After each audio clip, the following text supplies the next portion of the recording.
Hello, Guardians. Welcome back to Tower Casuals, the Destiny podcast. I'm one of your hosts, Corey Deering, and alongside me, as always, is Josh Finney. Hi, Josh. Yeah. Hey, Corey. No funsies to start the show this week, No, Josh. None. There's no room. no. No room for it.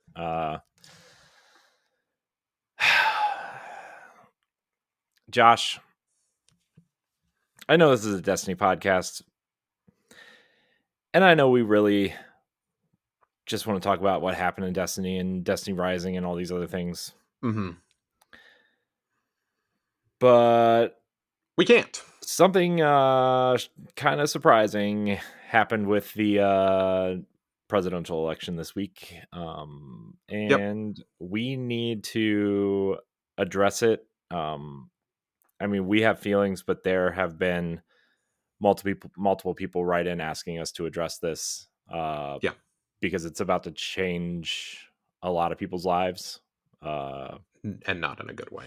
Yeah, and not in the best way, including people that don't Yep. live in this country. So, Yep. look, skip ahead about 20 minutes, probably, if you're listening to this, if you don't want to hear this. But we're gonna address it because we need to address it. So, Yeah. No. Fuck that. I don't care.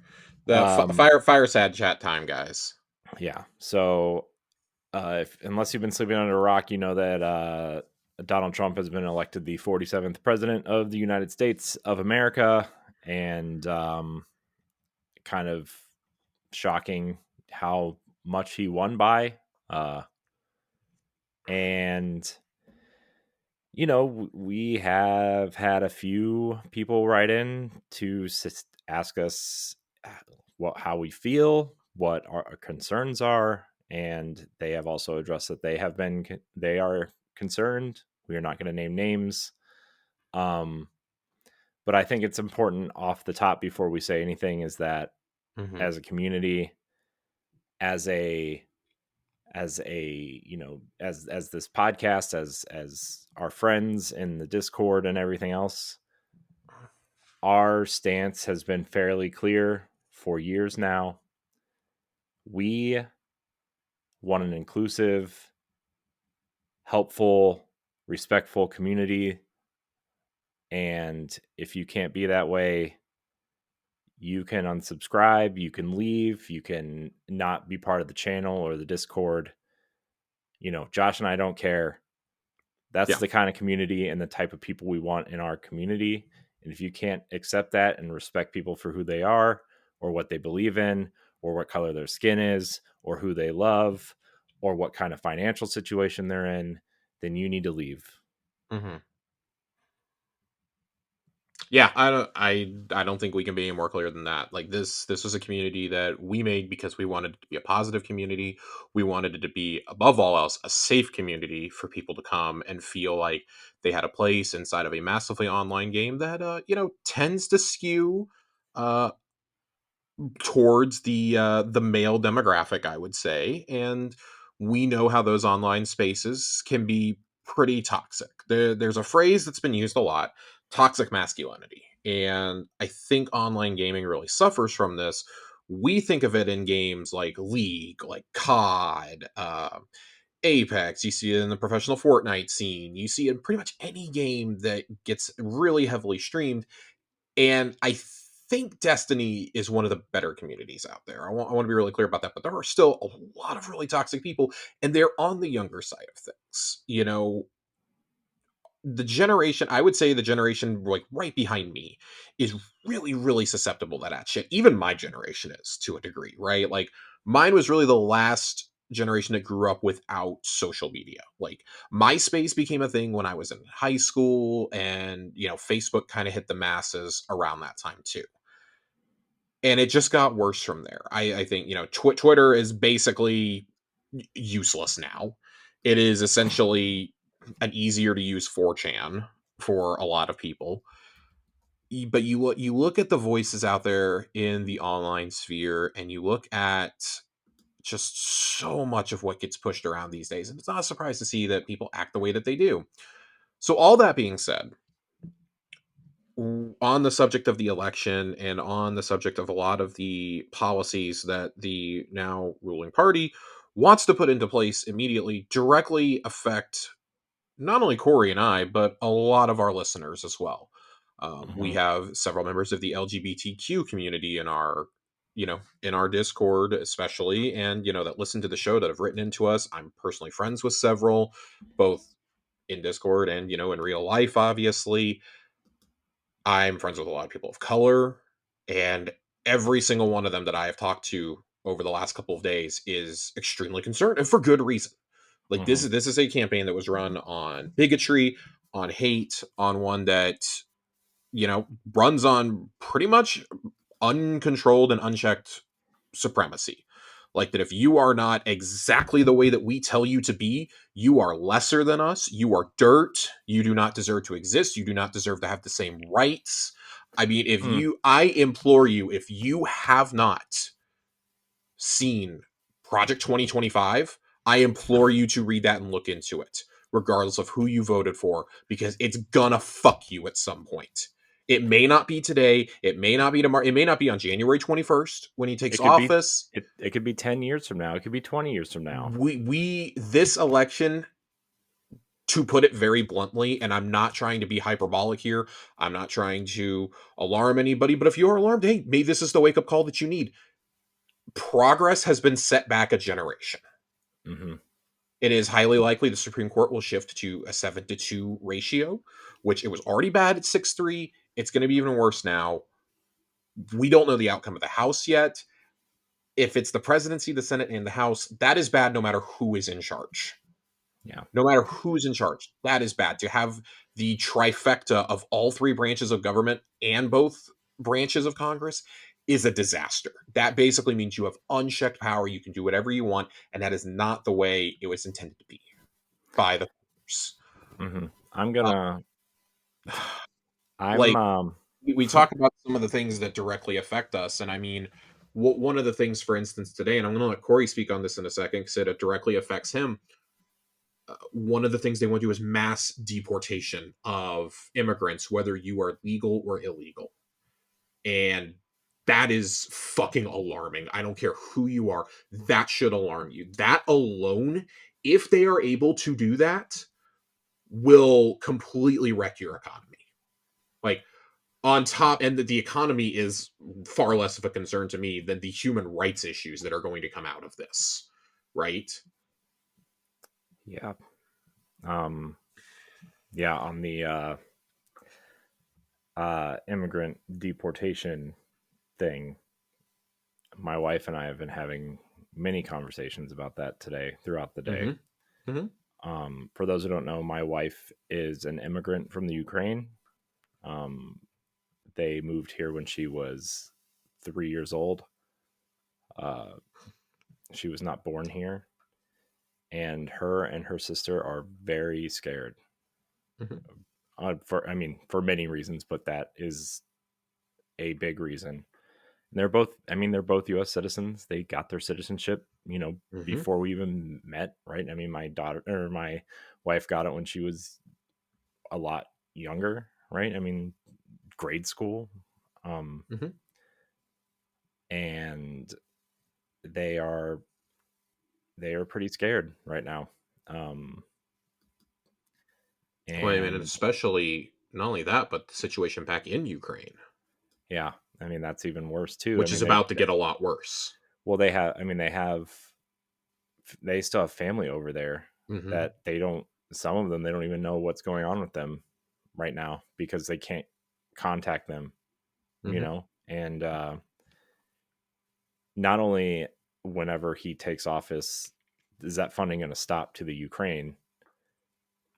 Knowing him, it's going to go to the other side, Yeah. right? And like there's just like that situation alone has caused a massive wreck in our house Mm-hmm. on top of the Project 25 stuff and the you know things that are going to protect us or our children or even their grandchildren, right? Or our grandchildren at someday. And it's become a massive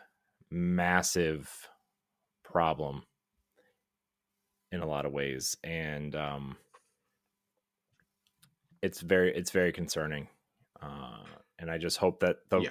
I hope I hope, even though we strongly dislike a lot of the other people that are in office, just hope that they have some sort of intelligent bone in their body to not have this pass.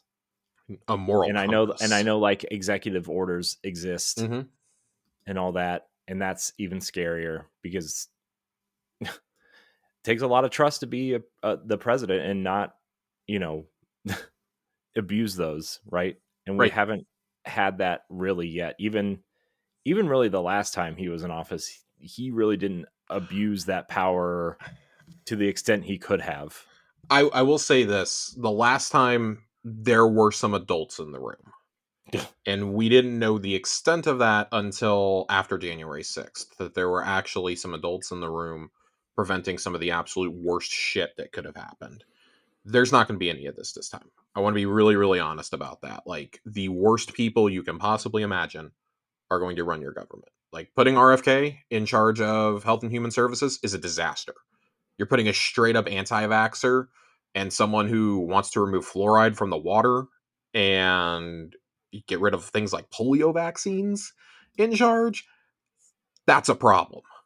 That's Mhm. a huge problem. That's something that affects it affects everyone. And who the fuck cares if it doesn't affect you? It affects people you care about. That's what I don't understand is the people that have basically come out online and been like, well, I'm not a woman. This doesn't affect me. Well, I'm not a person of color or an immigrant. This doesn't affect me. It affects someone you care about. I guarantee you, someone you love is going to suffer because of this. And that's before Also, we even just get to because, the broader issues of the economy and yeah. everything else. And like, also, it's called fucking human decency. Who Also, gives an actual shit what your skin color is, what your religion is, what your gender identity is? Who fucking cares? You are a human being. We all deserve love and compassion and respect. And there is a huge amount of people in this country who just do not give a fuck mhm, about that. They do not give a fuck. yeah. I And mean, they're I'm gonna. over it. I'm upset. This is the same stance we had back in 2020. Our stance has not wavered. It has not changed. Like, we have to take care of each other because it is extremely I mean, clear the people who are supposed to do it are not going to do it or do not have the power to do it. And that is insane to me. yeah. I mean, over the last three days, since this 2 days, 3 days, however long Mhm. it fucking happened, It's been like 40 it's been about 48 hours. I I've probably heard, aside from my wife and Mhm. her family, I've probably heard from 60 something people, and Yeah. just trying to make sure they're okay and they're all right. And Mhm. you know I, j- I'm scared for a lot of people, right? I'm scared for the people that I care about.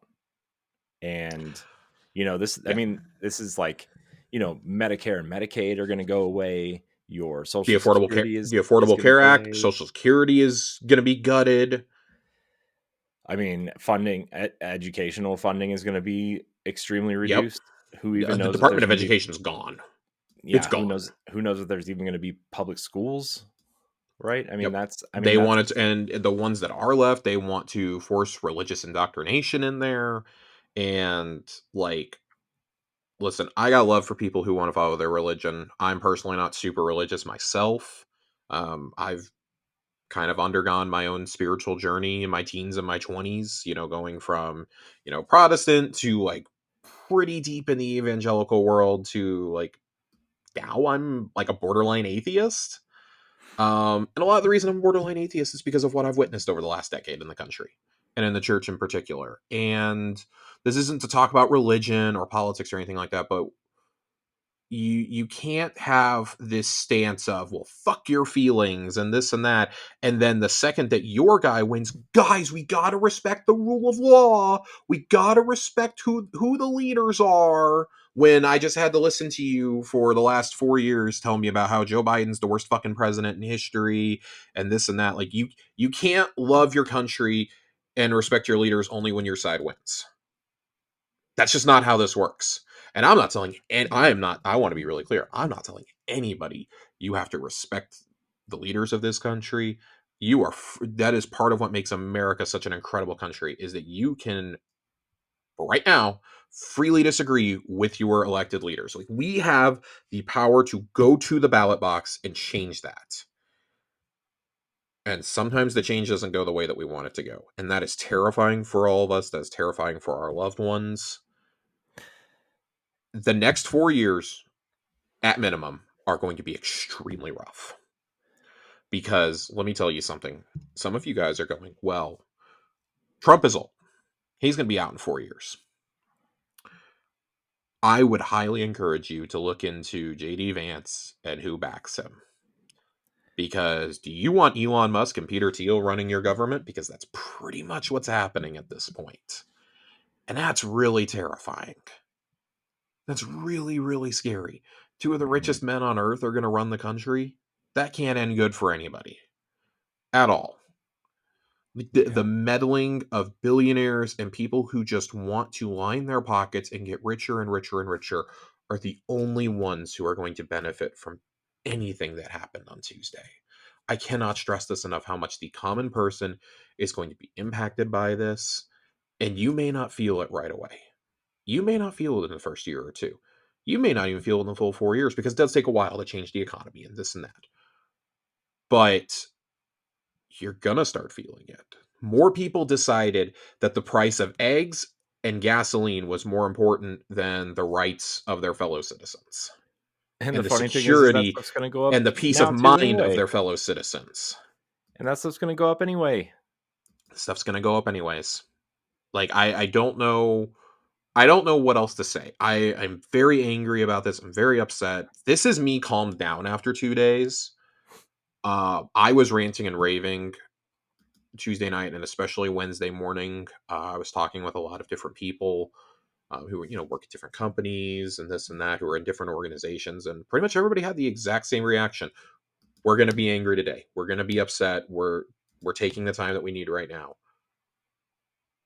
But the work doesn't stop here. And unfortunately for like Corey and I, kind of accepting that we're like, there is a high chance that things get changed in a way that it takes the rest of our lifetimes for things to be undone.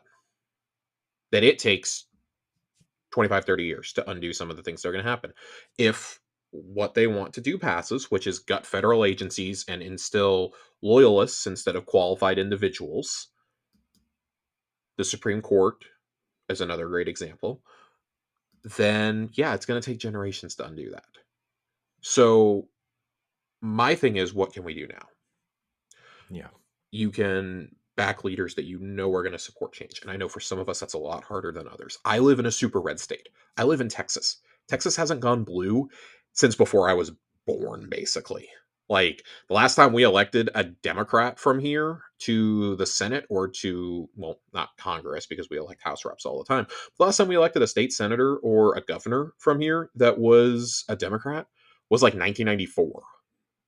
I was two, guys. I was two. I don't even think I was living in. I might not have even been living in Texas when that happened yet. So, and Corey lives in the ever wonderful area of the swing states, the fabled blue wall, all that. More like a I mean, the area I live in is super blue red. chain link. Like the area I live in is so red that I don't even know why I bothered voting. Which is a wild change from when it went twice for Obama, but Well, I'm that's beside the point. Ohio. Yeah. Ohio statistically is usually blue, Mm-hmm. but the area Yeah. I live in, dude, you know what? You know when I knew this something bad was going to happen on Tuesday? I went and got gas. I went and got gas in the morning before work, and I Mm-hmm. was driving to work, and I'm driving down the back roads, and I see this house that have passed 1,000 times with massive Trump Vance handmade signs in their Mm-hmm. yard. And the two old people that live there were sitting on their front porch with their American flag t-shirts on and their MAGA hats on, drinking beer at like, I had gone to the doctor that morning, so it was like 10 o'clock. It was like 10:15 in the morning. And I'm like, man, I have a bad feeling. And that was Tuesday morning.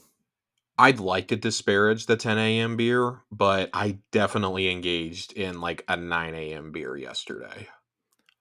Well, that's different. This was I definitely had a shower beer yesterday morning. I'm not even gonna lie. I have a little caddy in my shower. That may be indicative of a problem, but in all seriousness, though, like the how do I want to phrase this? there's no easy way to phrase it, Josh. Just the damage that can potentially be done to this country, that can be done to our friends, our families, our loved ones, our coworkers, people we don't even know, people that we only know as a screen name, cannot be understated. And I feel pretty confident saying, like Corey said at the top, if you do not respect our stance of everybody matters, everyone matters. If you cannot respect that, get the fuck out. Just leave.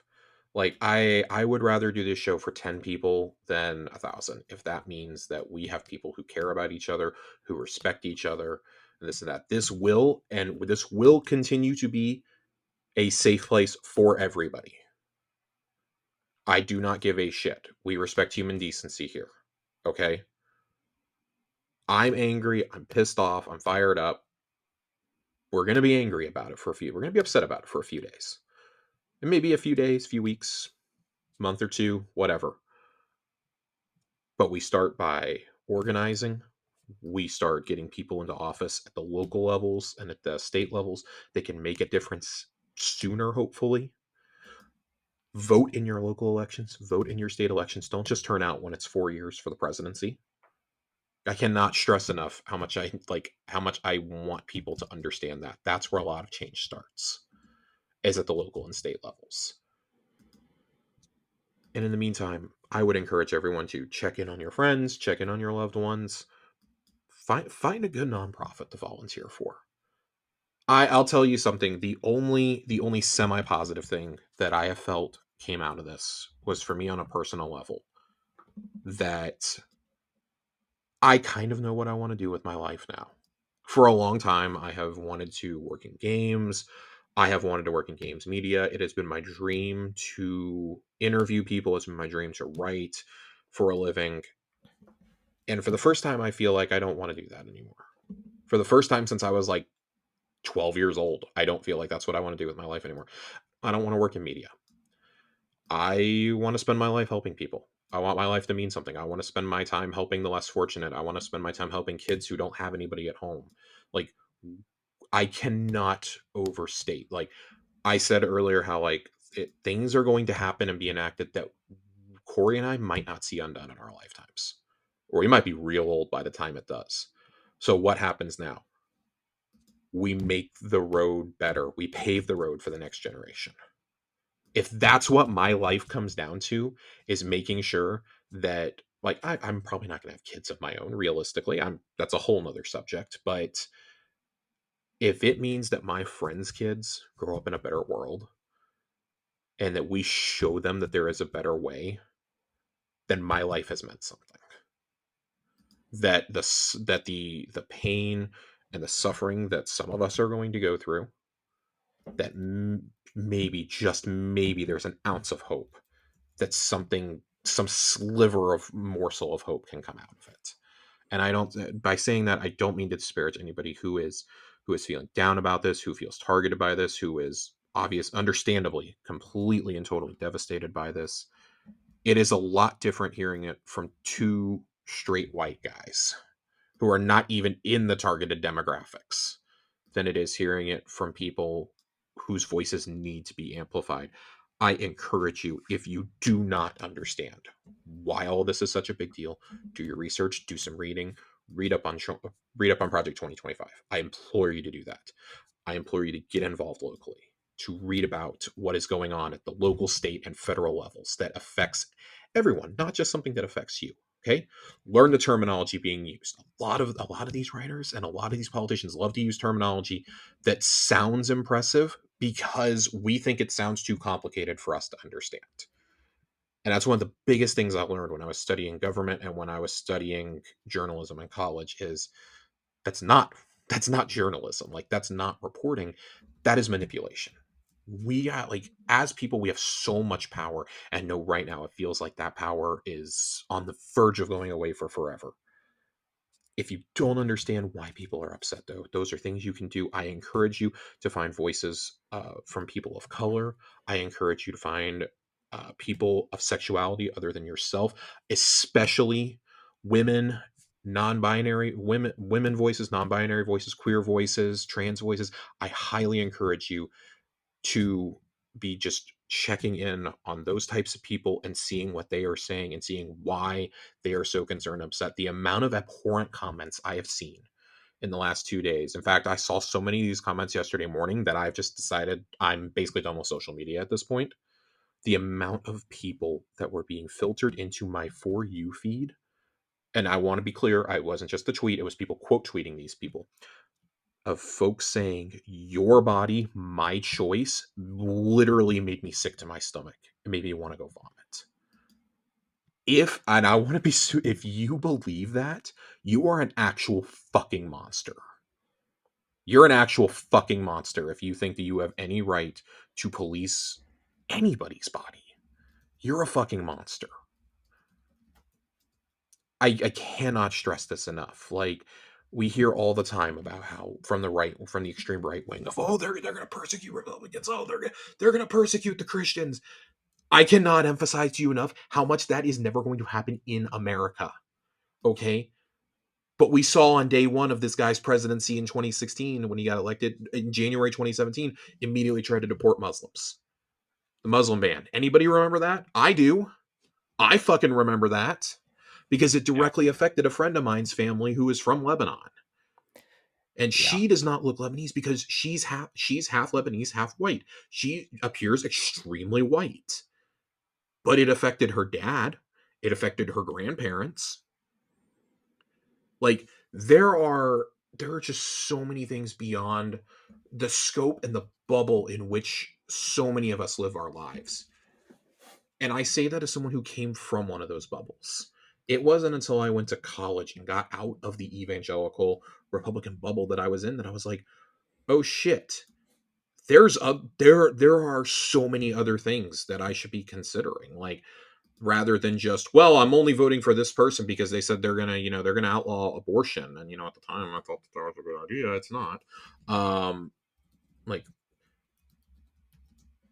nobody has a right to police anybody else, and that is, I think that's the saddest part about this to me is they want you to live an extremely specific way.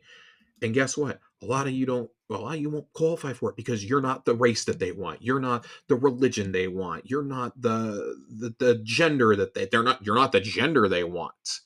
Like how many of these motherfuckers have you heard make jokes of jokes in quotations? If you can't see the video, I'm doing this in quotations. Jokes of get the fuck back in the kitchen. Like I'm so fucking sick of this. I'm so tired of this, and I really, really, really, really, really thought we were going to fix it this time. I really thought we were going to. And I cannot underscore how disappointed I am. But if that galvanizes people like me into spending the rest of our lives trying to make things better for those around us and those who come after us, then that is a life worth living.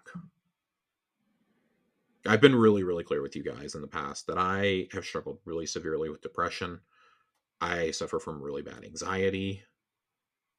I was going through a really bad depressive episode already leading into Tuesday, and Tuesday night just made it worse. Like I was talking, our friend A1 Johnny was actually talking to me. It was about 3 or 4 o'clock in the morning. Neither one of us could sleep, and we were talking, and I was like, I don't know if I can do another 4 years of this, man. And I'm not even in one of the demographics most at risk here. My sister identifies as non-binary, though. She is, well, excuse me, they, it's still fairly new. They are trying to figure out where they fit in this world. And thank God they live in Seattle and not somewhere like Texas or Ohio or Oklahoma or Florida or somewhere like that. Like, thank God they live in a place where they can get the help that they need. They have resources, they have people around them who understand. And I was like, I just don't know if I can do another 4 years of this. I'm already really depressed. I've been feeling it for a few months, not even related to the election. I've really been struggling with it. And I've gone through some pretty bad suicidal, tendencies in my life where I'm just Mhm. like, I just kind of want to end it all. And he really picked me up and kind of did what we're all going to have to do for our friends and family and our loved ones and our, acquaintances over the next several years. Like, hey, it's shit's bad, but it's not like you still have so much value. You still have so much to give this world. And I just want to tell anybody who's listening, I want to, kind of get to the end of my spiel here. If you ever feel that way, my DMs are always open. My Discord DMs are open. I'm largely off Twitter at this point. You can still hit me up in my Twitter DMs. I think I've left those open. Um, you, I want you to understand this is a safe place. If you do not have a safe online community to go to, this is a safe place for you. This will continue to be a safe place. And I don't fucking care who has to go in order to make it a safe place for you. Yeah. That is the bottom line. There are a lot of spaces online that I know are not safe for the people specifically at risk. I want you to know that for what it's worth, this will always be a safe place. This community is one that we founded based on accepting everybody, based on respecting each other, based on being a positive environment, based on being a place that we can all, have a corner of the internet to go to have friends, to have, have good times, to share the good and the bad. That's what this community was for. That's been Corey and I's whole message ever since we started podcasting, years and years and years ago. Our stance has always been be better.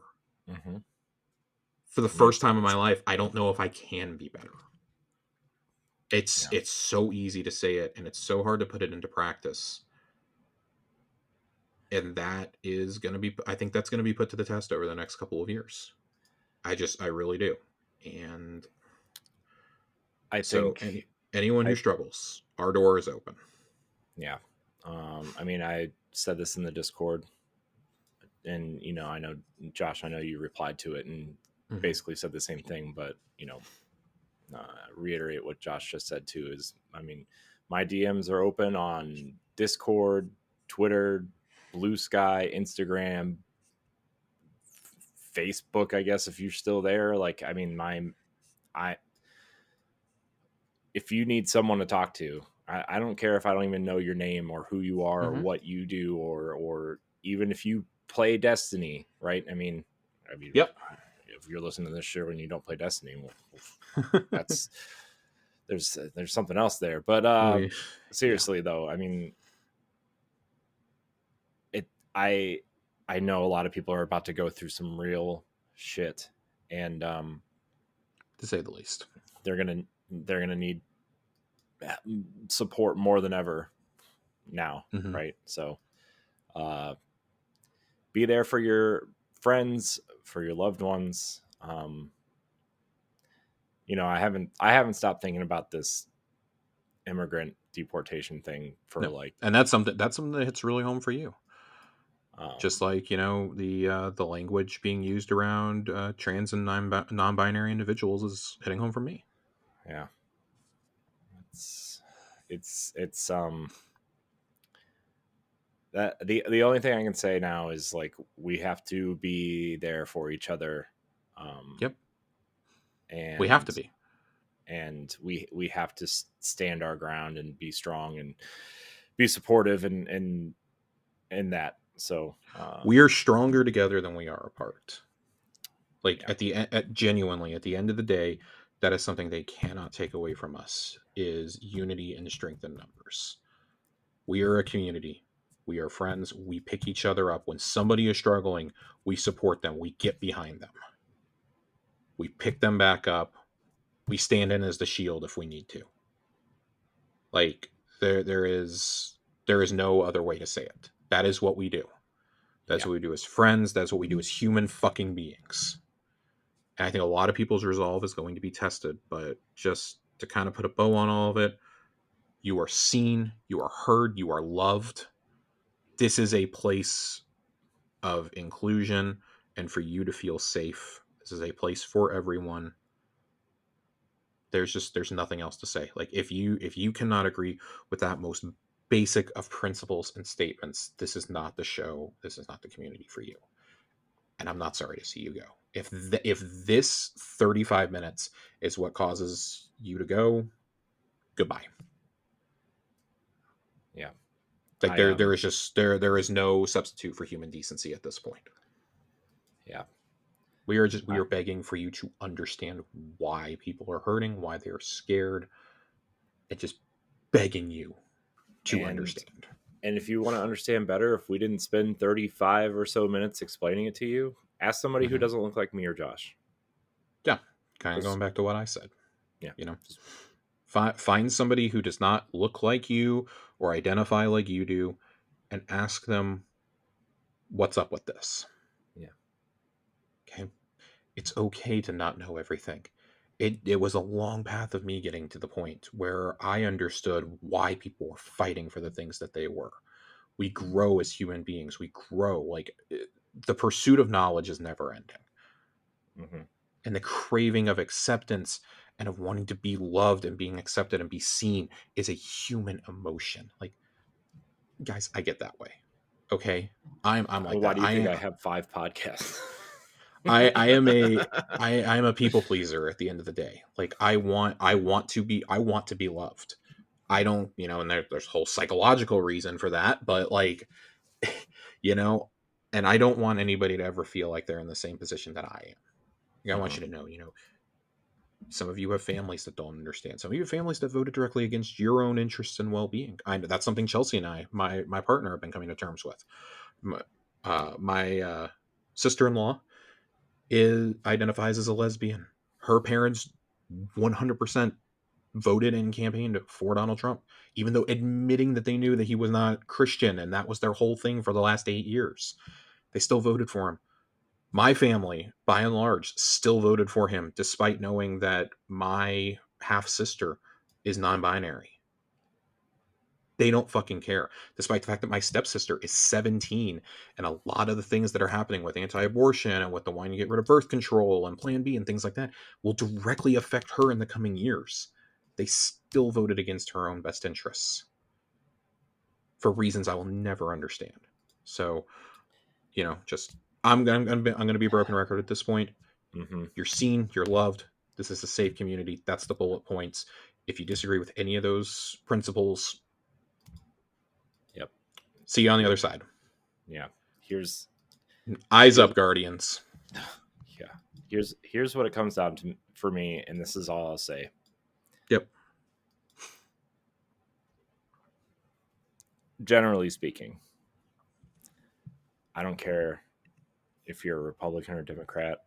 I don't care about politics. I think that this whole thing has come down to how our new leaders are going to treat people, and that by itself is wrong. And I don't stand for that. And I think I speak for Josh that Josh doesn't stand for treating people like shit either, as we've just discussed for 40 minutes. And that's Yep. I'm going to Be a leave decent it at that. fucking human being. Treat people, like human beings, respect them, and just be better. Because I know we can be. We proved it once, we've proved it twice, right? And now I'll leave it at that. Yeah, we're gonna talk in a circle if we don't But I know. there's, that's 40 minutes of our stance on everything.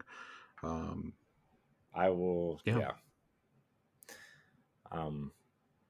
I don't know where you want to go from here, Josh. no, just know that, for us to take time out of, doing the show to talk about this, it's a serious fucking thing. We did this in 2020. We did this in January 2021. It's it's a very real thing, and we're not going to shy away from the hard topics. We've talked about issues inside the Destiny community before, with content creators and with the you know abuse and rampant misogyny that's gone towards women creators and women streamers and things like that. Like, we're not going to shy away from the hard topics just because it might make you uncomfortable. Like, you're going to get Yeah. it. We're going to talk about it, and you bet your ass we're going to talk about it next week on Xbox Casuals too. So um Yep. to kind Um. of spin out of that and go into a little bit more of the Destiny portion of the show, I guess.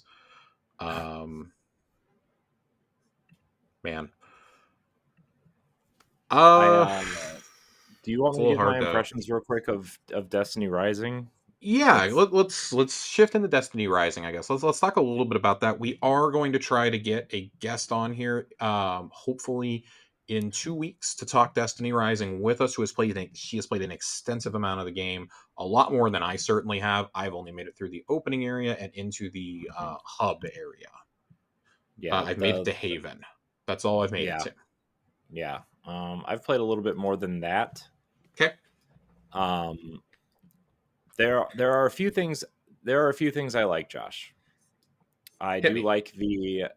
I do like that you are able to uh, move between third and first person. I mean, I think the controls are good if you're using a controller. It feels like, it should, I Okay, think, so you for the you most used part. a controller. I used the touch Yes. controls. Yeah. See, so the new Mac OS update Hmm. has screen mirroring for your Interesting. phone. And so Okay. I plugged my Xbox controller into my phone, Hmm. and then I screen mirrored it onto my desktop here, and I played it like it was just Destiny. So something I will say that I really appreciate about this from the get-go, when you go into options, there are default layouts for both Xbox and PS5 controllers. Hmm. I really Yep. appreciate that. It's NetEase, I feel, understood the audience that was going to play this game. This is not something I'm going to pick up and play just on a touchscreen. At the minimum, I'm going to pop it into a backbone. Yeah. But I feel like this isn't a game just from that initial mission that I'm going to play on the go too much, like maybe in an airport or something. Yeah. But I can't see myself playing it too much beyond that. I do like what I've played so far. I think that Wolf, the main character, and is his ghost name Sev or Zev? Hmm. I think it's Sev. Okay. Again, I played like 15 minutes of this Yeah. and was half asleep Yeah. at Yeah. 4 a.m. when I was doing it. Yeah. Um, I mean, I already think that they have a good amount of personality, which I like. I Yeah. This does clearly take place in an alternate reality, which I don't know how jazzed I am about that still, but it is shocking to me that Haven is already better than any social space that we've gotten in the base game. That's a little alarming. I will agree to that. Definitely agree to that. I think it's definitely. I think it's a tighter experience in a social space because I feel like everything in this game obviously is kind of molded around the mobile experience. It feels like a And true MMO social space yeah, um, it almost it almost to me. reminded me of a little bit of the Monster Hunter Wilds beta this weekend too. Uh, I Yeah, mean, I could vibe not with like that. fully, but not fully, but like just the I think amount of like things going on, it people and reminded stuff. me of Kyovashed from Diablo 4 in a lot of ways. Okay. The base city there, where people are coming in and out constantly. There's the vendors, there's the stash, there's the world tier statue. You're picking up quests and things like that. Like, Hmm. there's the key NPCs to talk to, like the hub city. It Yeah. felt a lot like that to me. It felt like a tight experience, and like the people who made this like actually understand like what a mobile experience needs, but also what the standard console and PC experience is missing. Yeah, I which think that which this game which I'm has the going to get into. potential. Yeah, I feel like this has a lot of potential to be really, really cool if the monetization is kept in check. I'm a little bit worried about that. Oh, it's not going to be. um, It's not I pretty. yeah. So to get on the things that I think Destiny 2 could probably take from this game. Hmm. First off, the hero missions, and the hero campaigns. Fantastic idea that we've been talking about for a couple years in a way. Yeah, Like, I love it. I think, obviously the I don't remember anybody's name, so I forgive me everybody. I also was kind of playing it with the sound down because children. Um yeah, but I love the idea of the hero missions, and like I love their powers. I love that they have special abilities that are theirs, right? It's definitely not playing into, really into the class system the way that we know it in Destiny. Um, the goth warlock chick that everybody's thirsty over is like, you know, really cool. And I do have to say the voice acting is terrible. But I know that these are all just AI placeholders for now, apparently. Is what I heard. Um, but I do like the hero campaigns. I like the fact that there are activities where they fill it with bots if you can't fill it, which is a nice idea for like smaller activities like strikes, or strikes even and story adventures and missions. whatnot. Yeah, and like they have NPCs go into these missions and actually shoot enemies for you, sort of, kind of. And it's a really neat experience that way.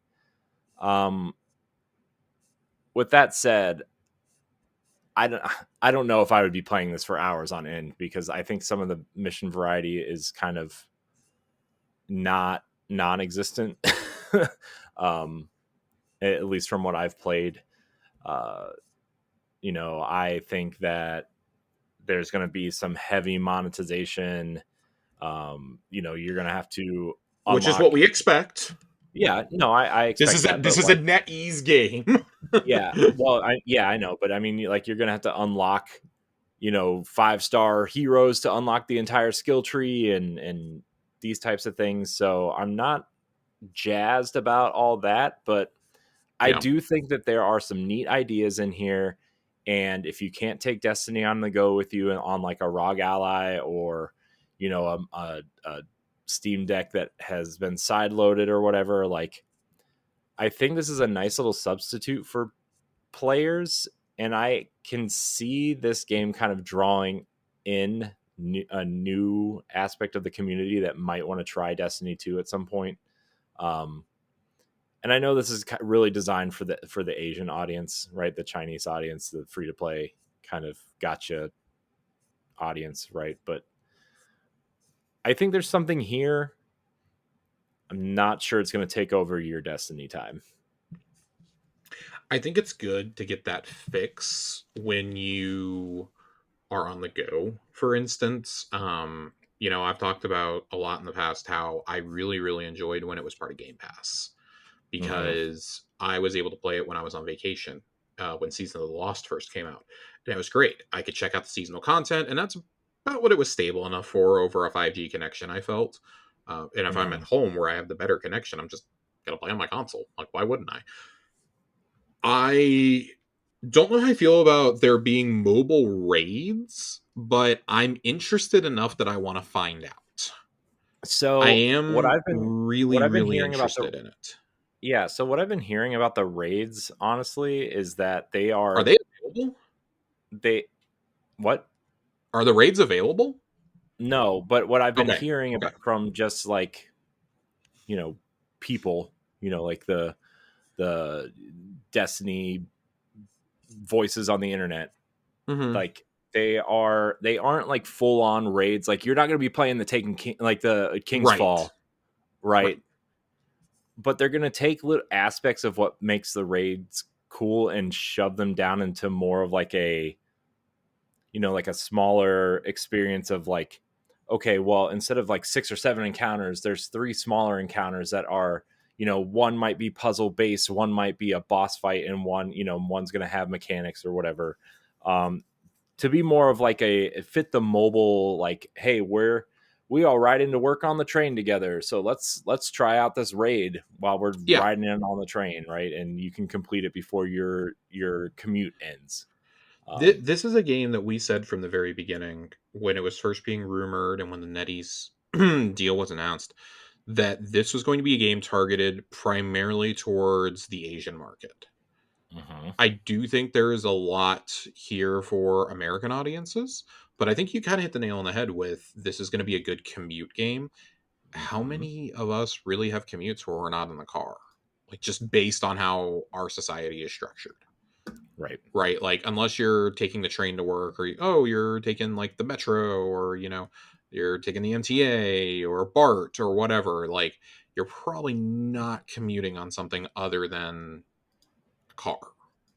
Right. So I would say that like in that respect, I don't think we'll get as much use out of it. And I do truly think like if I'm sitting on my couch at home, I'd just rather play Destiny. But it does offer a bit of a different experience. It's something different than the same strikes that we've been playing for 7 years. Mhm. I think that's its biggest selling point is it's just something new. It's set in a new reality, a new universe. I am very interested to see how they do this with storytelling. I'm I'm not totally out on this. No, I think the new timeline is very interesting, They especially didn't if try this to cram becomes it in like they did with Diablo Immortal right. But yet. the cool thing they could do eventually is if this game takes off and it's popular and it's, making them money, I mean, we already know there's timeline jumping and time traveling, and this could be like an alternate universe Elsie Bray saw something situation and tie it back in to the lore at some point without Mhm. actually harming the current lore, right? Um and so yeah, I think these I really like the new hero characters, man.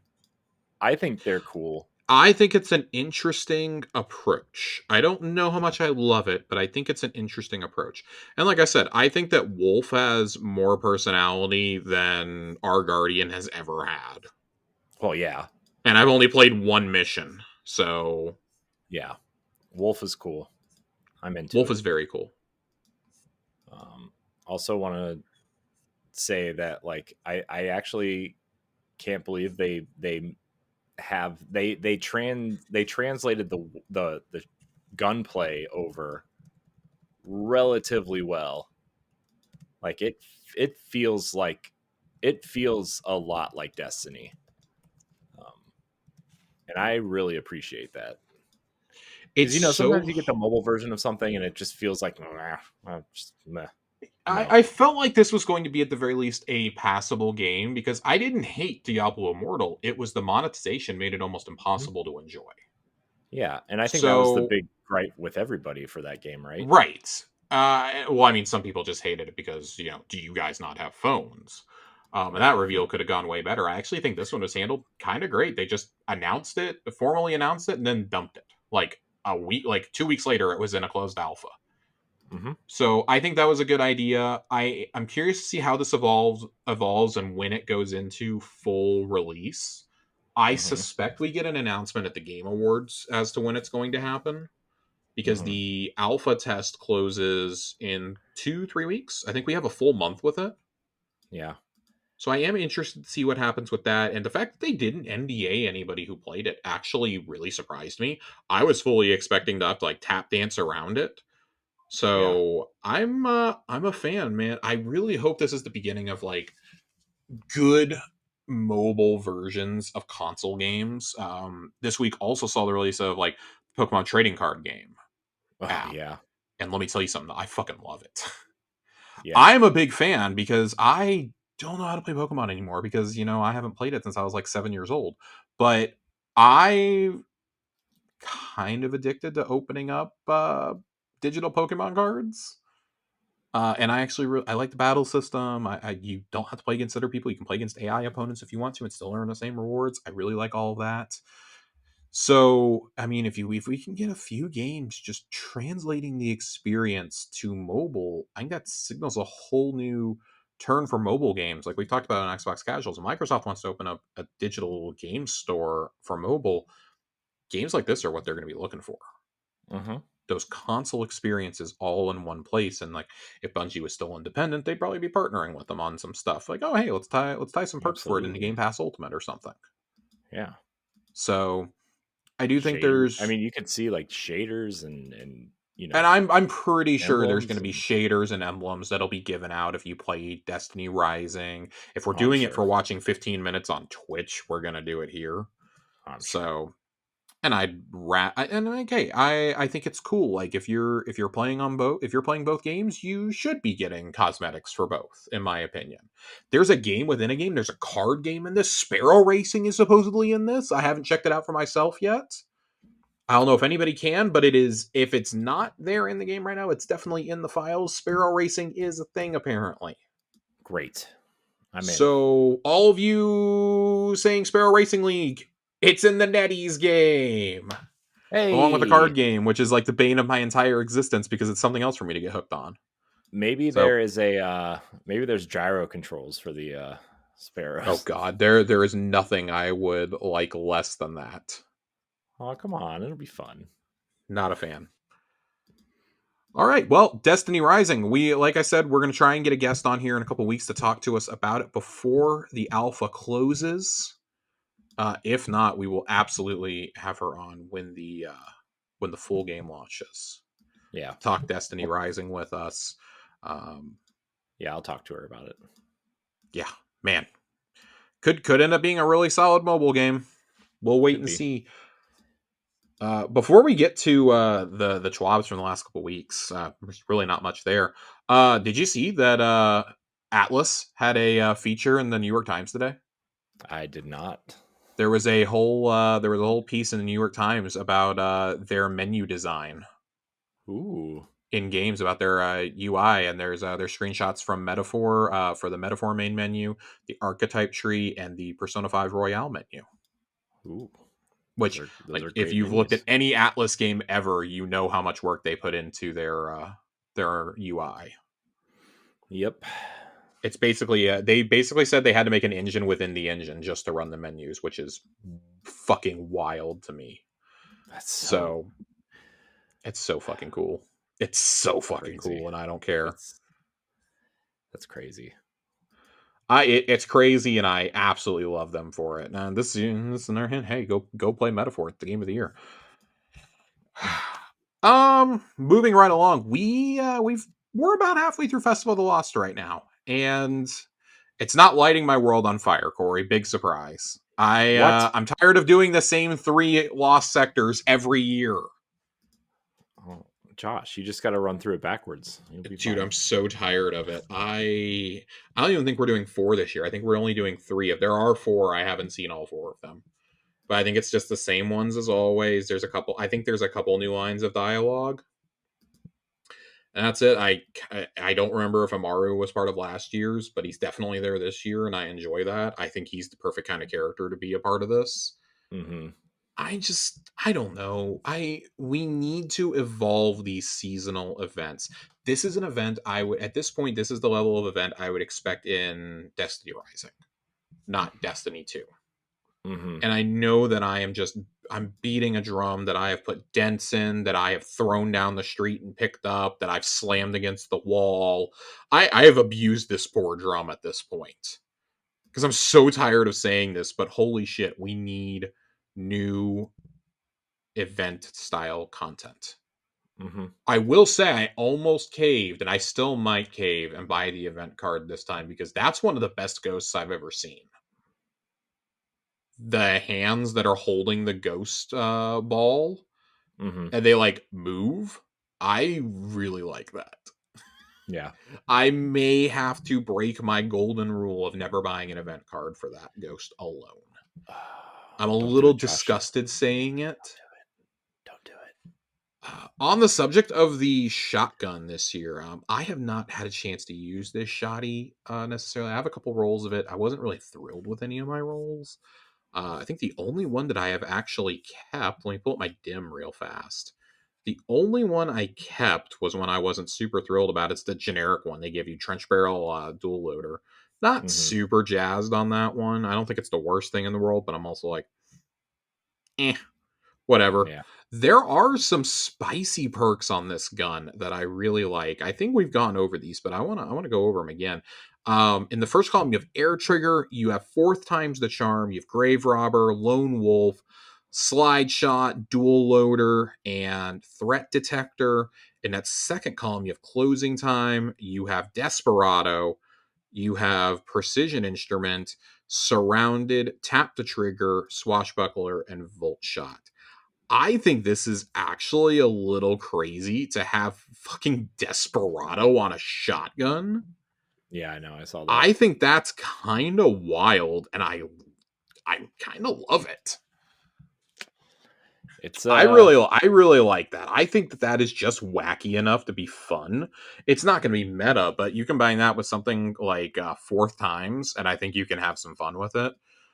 I think yeah. fourth times and dual loader are probably the two best ones to put in that first slot. I know a lot of folks will argue slide shot. My personal playstyle, I'm not really going for slide shot. Um, I know that people like GG really enjoy having precision instrument and volt shot mainly as the secondary Hmm. perk. Can't go wrong with volt shot. I think volt shot's a great option. I've been running. I want to say I've been running volt shot on my shotty this season. Um, yeah, I got that new world drop shoddy. Oh, excuse me, it does not have Voltshot on it. I've been running Chain Reaction Discord on Dead Gramare 4 Hmm. is a new world drop shoddy for I guess it came out last season. It came out in Echoes, and I got one at the beginning of this season and really, really like it. So I've been using shoddies more. I'm interested to go use Arcane Embrace a little bit. It is the first of its frame, so not entirely shocked that the community doesn't seem to be going ape shit for it just yet. It usually takes us a couple of a new frame to get comfortable. If you guys remember when we first got legendary trace rifles, we were kind of like, well, don't know how I feel about these. We got like 6 exotic ones, and then hey, they turned around like 6 months later and started making them awesome. So Yeah. what do I? What the fuck do I know? What do you know, Josh? What do you know, Josh? Nothing, apparently. Absolutely nothing. Oh, good times. Oh boy. Oh boy. Yep. Good times. Good times. So yeah, not a whole lot going on with festival this year. It's just kind of more of the same. Spooky Grandma's back. Um Spooky grandma. it is what it is. Like I'm not getting too bent out of shape about it, although I do find it really funny that this is going to end and Dawning is going to start in like less than a month because we're doing this so late. Yeah. At this point, she might as well be Thanksgiving grandma. I mean, it's November 7th, and we still have a week and a half of this to go. We're going to go out of this straight into 2 weeks of Iron Banner and then probably straight into Dawning, honestly. Yeah. So, interested about that. But if we don't have any other thoughts on this here event, I don't think there's a whole lot to talk about. We do have a few other things to hit on. Uh, Starting next week, next Tuesday on the 12th, there is going to be an Act 2 Revenant stream for the Twitch channel. There is an awesome emblem you can get watching this. This is a really cool one. We begin in the stars is the emblem. This thing looks really, really cool. It's going to be airing November 12th at 10 a.m. Pacific.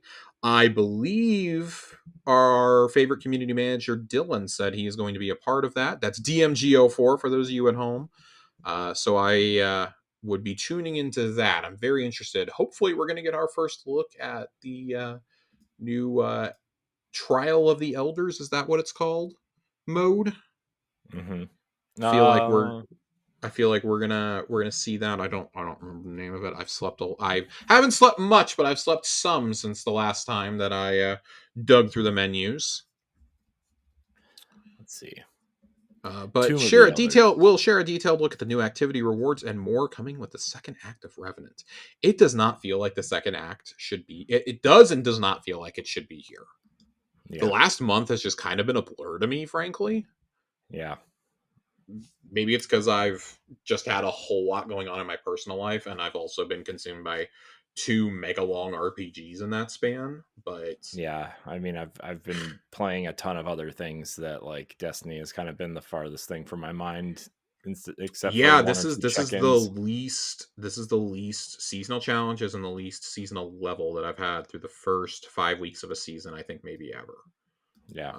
Normally I've hit rank 100 by now handily, and I think I'm at like 65 right now. I got to get in and play some more Onslaught this week. I'm looking forward to it. I was kind of trying to hold off until we had more weapons available, but I may have to just break my own cardinal rule and go do it. I've got challenges stacking up. I want to get this pass done, even if I'm not super blown away by it.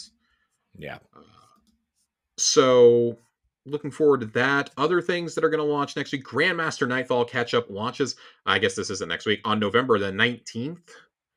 Starting on November 19th, you'll be able to access all 9 Grandmaster Nightfalls for the episode in the Grandmaster catch up node.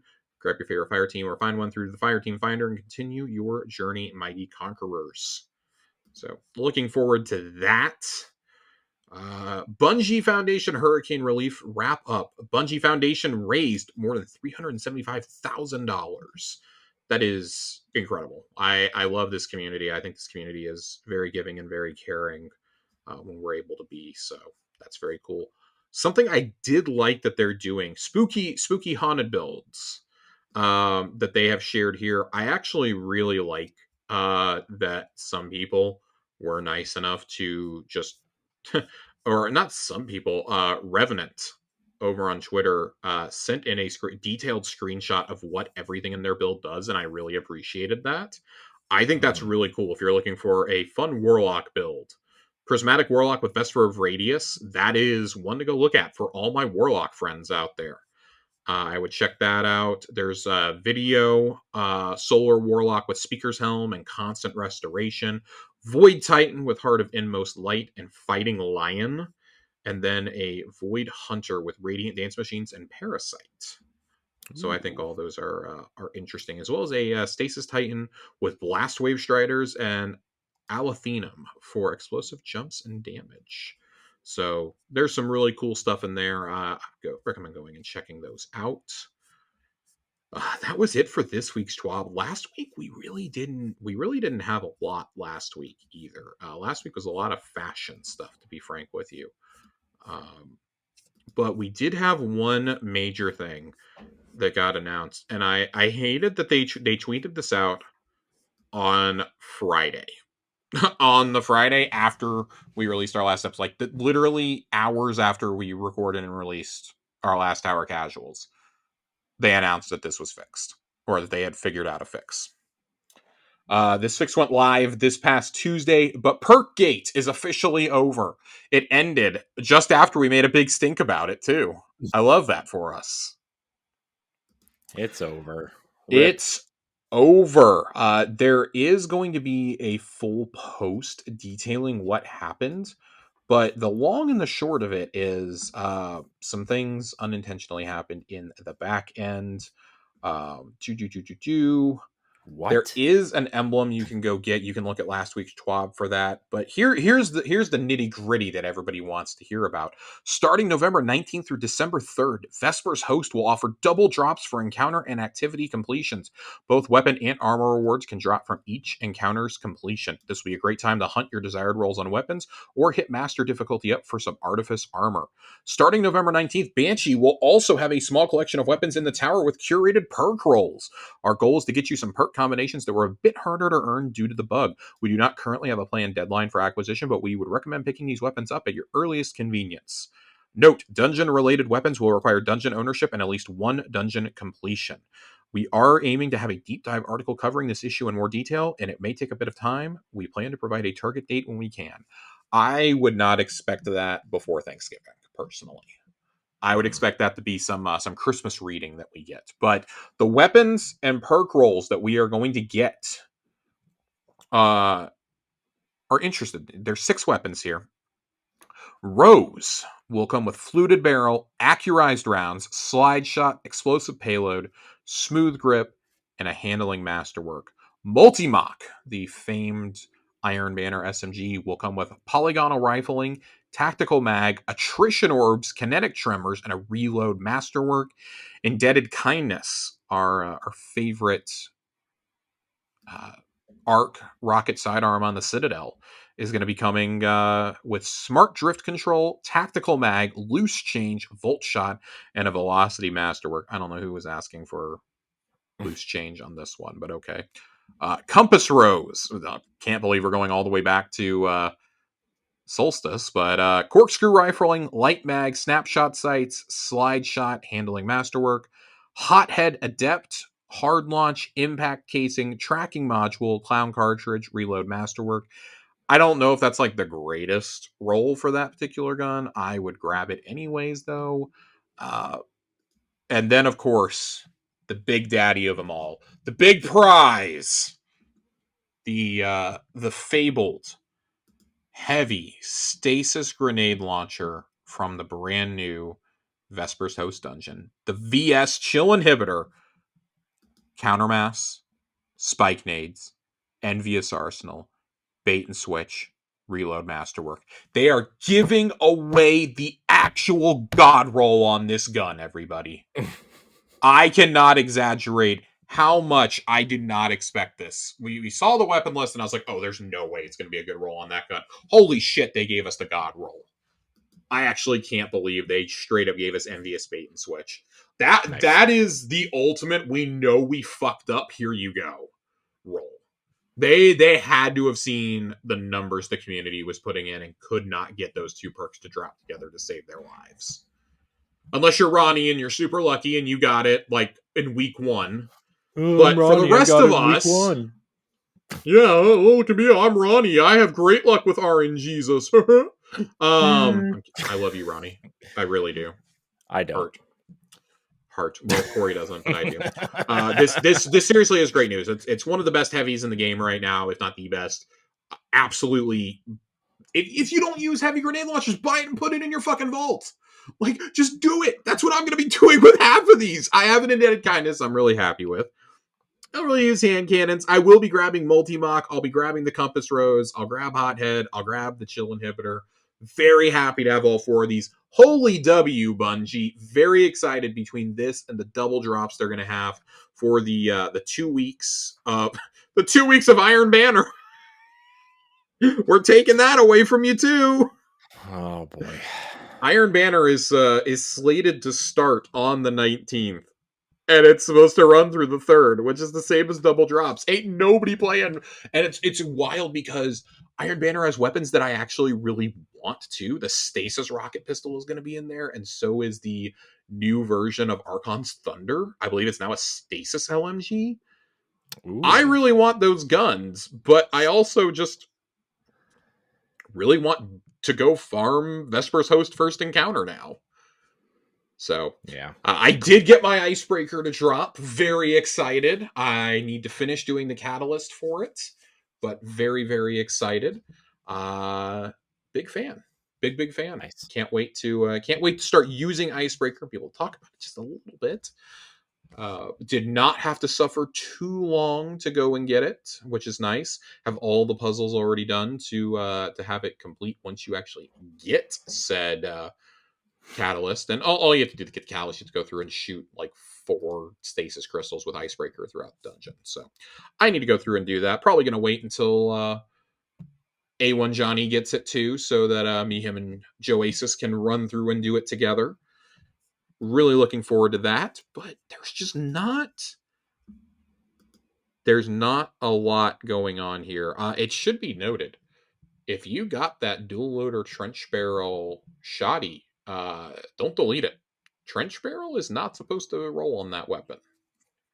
And that should be the static first drop that you get from her on that gun. So, yeah, I'd lock that shit and throw it in the vault. Lock it up. I have to ask.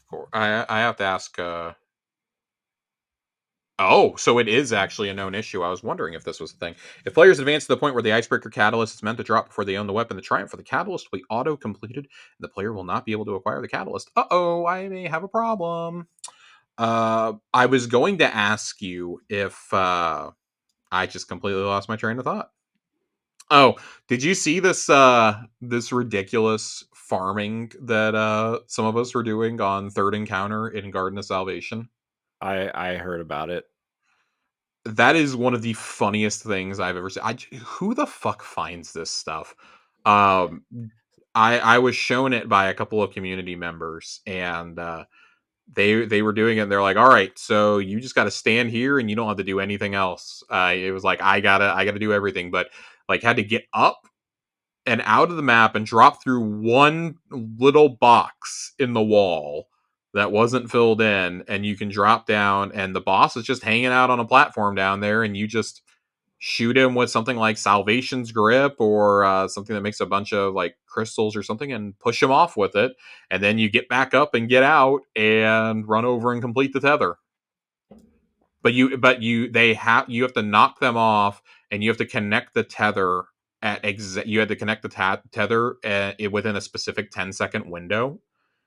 So you had to sit there with a stopwatch. It was kind of genius. We were doing it on master to get double chests. It Nice. was kind of cool. You could only get a couple of weapons to drop from it, but it was really really cool. I was enjoying it because I really want the pulse from that dungeon to be that raid to be craftable, and so I may have burned a few deep side harmonizers to get it done. God, Sacred Providence is How so many? good. A few? What's a few? Uh, considering I've actually never touched my deep side harmonizers outside of like 3 of them. I have a bunch stored up in old season passes.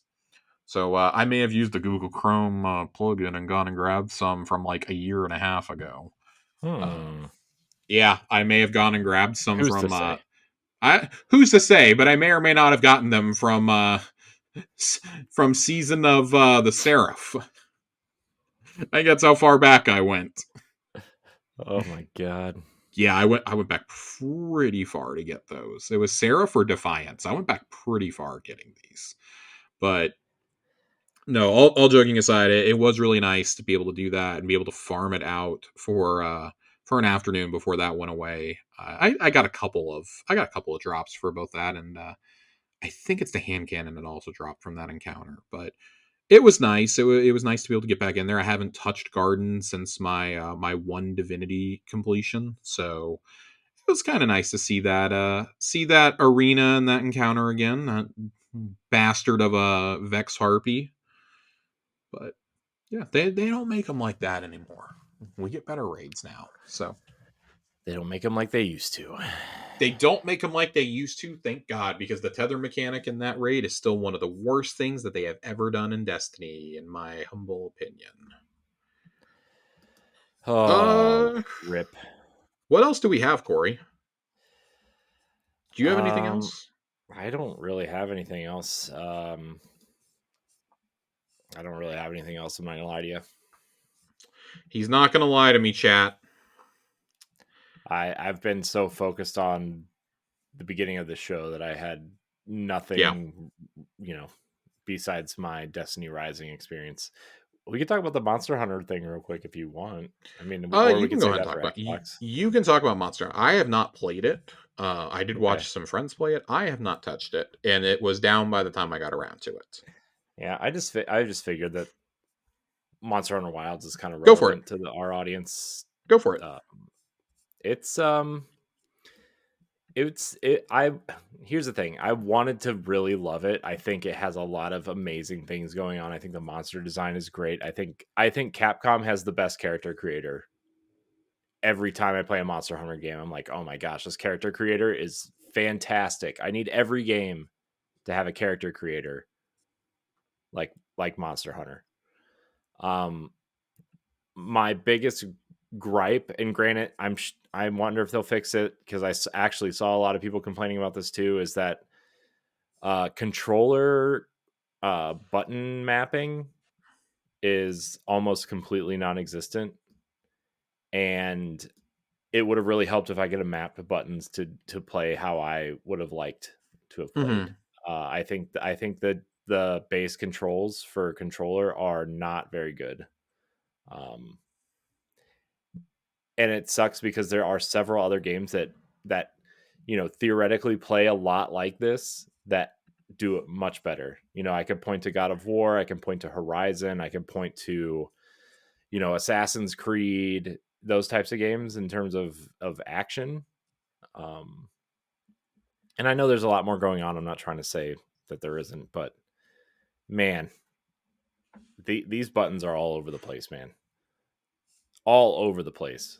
Uh, and it would really help if you had some button mapping. But with that said, the camp stuff is really, there are a lot of people in camp, Josh. Let me tell you, there are a lot of people in that hub world. It is borderline full on MMO territory here.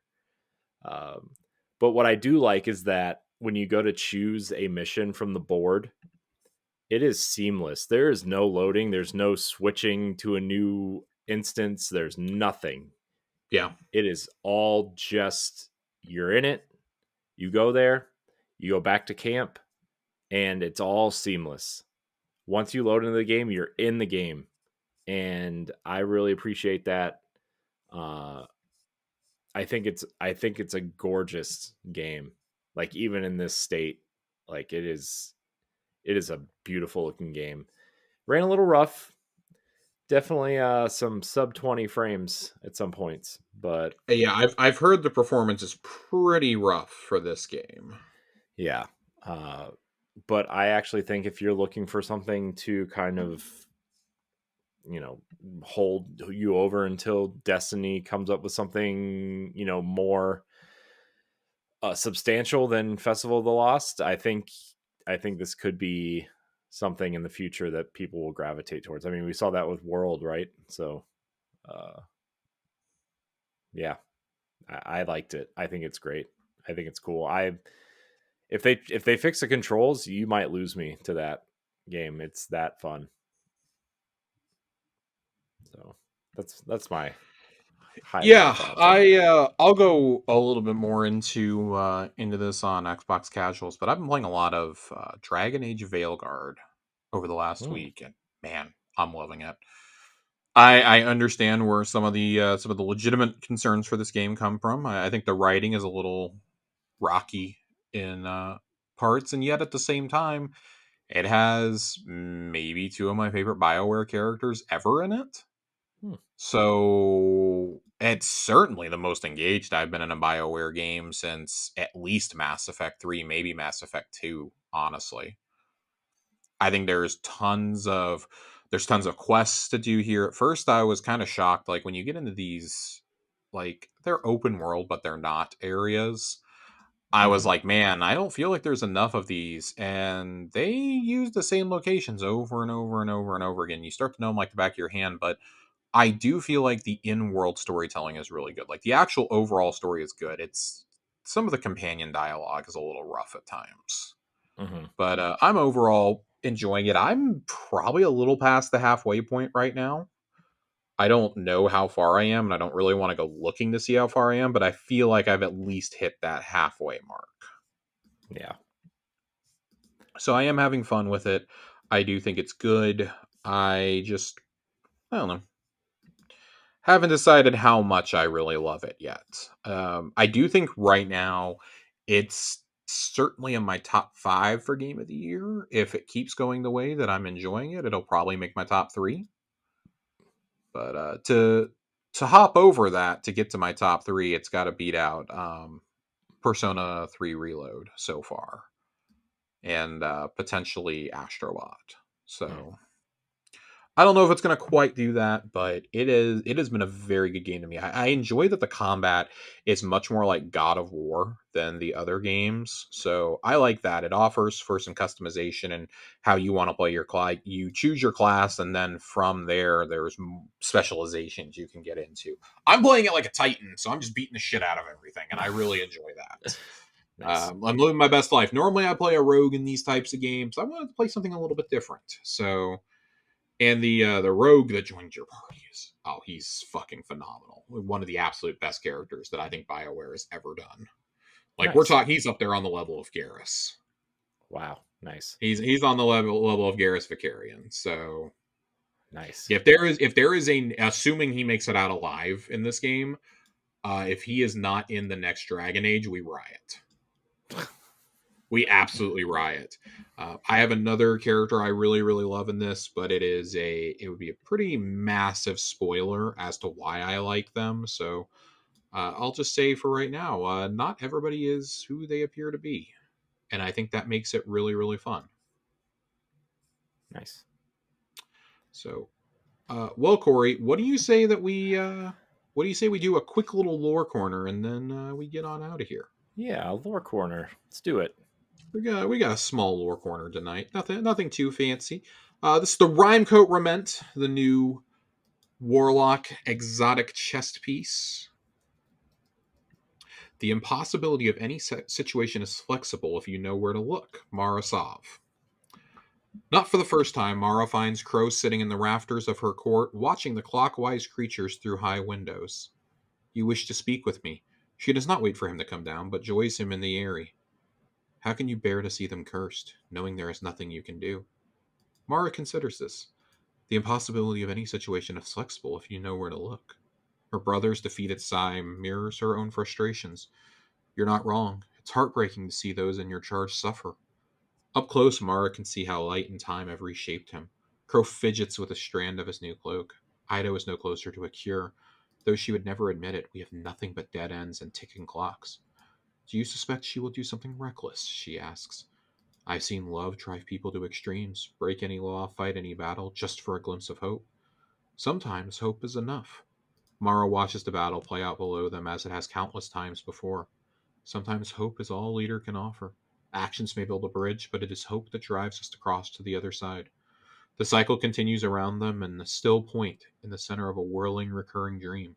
For a moment, their duties wait. And this is really cool because Crow might be one of the only people who actually understands what Ido is feeling. Now that he has his memories as Uldren back, he understands the lengths he went through to try and find Mara and to reclaim the reef and things like that after the attack by Oryx. So I think it's really important that he's emphasizing because he's also, he's made himself an ally to the Elixni. He's, ever since they first came to the city, he's been in their corner. And to not be able to do anything has to be incredibly frustrating for him. But I do think they're right to worry about, and I think they're onto something with this. They're right to be concerned about Ido. Because I do think Ido is going to do something reckless, and I have a sneaking suspicion it's going to have to do with freeing Aramis to help her obtain part of the cure for Mithrax. Mm-hmm. I don't love where that's going to go, because it's probably going to inevitably end with Aramis's death, but I do think that the time is kind of running its course on her storyline and on the Fanatics. I actually would really love to see Fickrell dealt with this season, although I feel like he won't be because, I mean, if you're going to deal with him, it needs to be in an exotic mission or it needs to be in a dungeon of some kind. Mm-hmm. So that's a little frustrating, and I think that that's ultimately like the shortcomings of Destiny seasons. Like we talked about so many times before, it's so hard to have definitive conclusions to antagonists for seasons because you either have to keep stringing them out until they can be full-fledged expansion villains, or they have to be big nothing burgers because those missions are going to fade away no matter what. Mm-hmm. Someone like Fickrell, who's been around long enough, isn't going to be felled by a simple strike. We fought him twice in a campaign. We fought him in a strike, and this motherfucker is still alive at this point. I don't know why we weren't killing him in a dungeon, but instead we killed Atrax 2.0 essentially.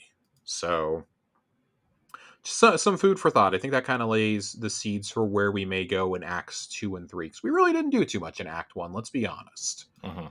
I'm very interested to see where this story goes, and hopefully we'll be able to talk about that the next time that we get together here in 2 weeks. I think the story is going to take some interesting turns. I'm hoping this is the meat and potatoes of it. Also, like, so far, Saint's not involved in this. You can't tell me Saint's not down there checking on his boy. So, Saint seems to be connected to everybody in these seasonal stories, though, and we just had a whole season with Saint, so kind of. Sort of. So, yeah, somewhere sort of, there. not really. So, that's it. Just real short and sweet lore corner. I like that they're finding ways to keep Mara involved in the story too. I think that was a big complaint, is that she was just gone for too long when she's this ultra powerful being. So it was kind of a surprise that she was back for Defiance and then for Wish. Obviously, she was a part of Wish. It was cool to see her and well, I was gonna say her and Petra, but Petra wasn't there. Petra was there at the final fight, but for Mara to show up and like Tokyo Drift the helm into the witness fight was kind of cool. It was funny today. They announced the Mass Effect series is going forward at Amazon, and it's the writer of Fast and Furious 9, which does not inspire any hope, by the way. And my question to our friend Ray was, do you think they're going to remix the Tokyo Drift song? That would be amazing. Instead of them singing about how life is in Tokyo, is it going to be about the Citadel? Oh my gosh, that'd be amazing. Is it going to be Mass Effect Citadel Drift? Oh my gosh, please let Vin Diesel play Rex. I need him to be Rex, or if it goes long enough, I need him to be that crew member from Mass Effect 3. I need him to just, but that I feel like that crew member is too sophisticated for him. Can we just like make him Jacob? Oh God. Like, Steve. Oh God. Steve. Who is the least annoying character that we think we could get Vin Diesel to be in these movies? Because I like Rex. He should be Grunt. That's who he should be. He should be Grunt. Yeah, Grunt would probably be better. Grunt would probably be better. Make Dave Bautista Rex. Just reverse him. Yeah. What's John DiMaggio doing outside of Gears E-Day? Can he step in to be Rex? Is he doing E-Day? They officially announced it today. Him and I forget who voices Dom, but the classic voices of Marcus Phoenix and Dom Santiago are back for E-Day. Man, it's man. That was a bright spot of news in a really shit ass week. Yeah. You know what else was bright news is that the successor to the Nintendo Switch will be backwards compatible.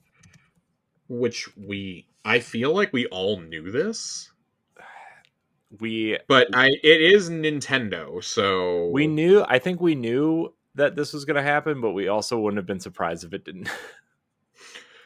Yeah, I was. I'll be honest. I say like, oh, well, we knew this. Like, I definitely was like, I was bracing for it not to be backwards compatible. It would have been the most Nintendo thing ever. And then, like, I saw the scolding of random Nintendo fans out there being like, that was the old Nintendo. That's not the new Nintendo. It's like, guys, we're still using Discord on our phones for voice chat when we're playing multiplayer on the Switch. Let's not get too carried away with new Nintendo here. Yeah. So, I am interested to see when that gets revealed. But guess we'll find out. I guess we'll find out. Carlos Ferro is the guy I was thinking of. Dom Santiago. Yes. Both him and John DiMaggio are back for E-Day. And man, if this doesn't feel like a swan song, I don't know what does. Yeah. Do you know today was the 18th anniversary of Gears of War? I'm quite aware, Josh. Thank you. How did your back start hurting like mine did when I heard that? Dude, I was yeah. We'll just I was in the ninth grade when Gears came out. And it was such a big deal because I was the only one of my friends who owned a 360. I was still playing college football when that came out. We played so much of the original Gears, Guitar Hero 2, and Halo 2 on that console. I think I let people borrow my 360 so they could experience Oblivion. Mm-hmm. I remember letting my buddy borrow it when I went on vacation, and he like marathoned Oblivion in like 10 days.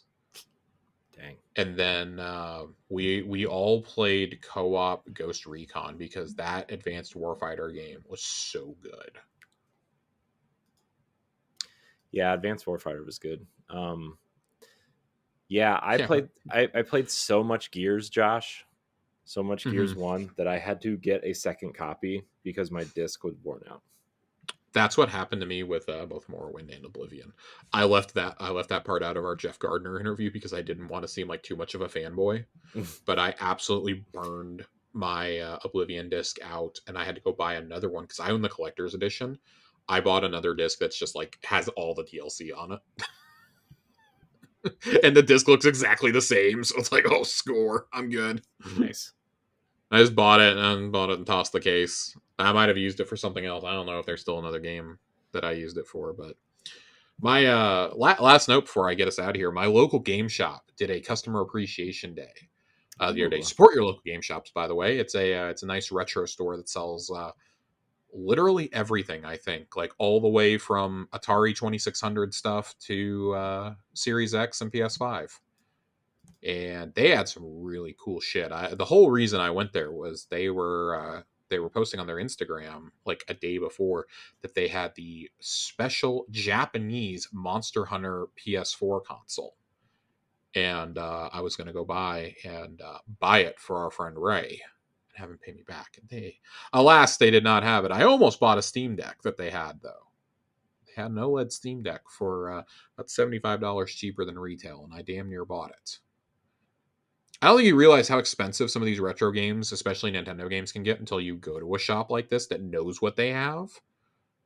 Uh, Copies of Pokemon Gold and Silver in box going for like $500.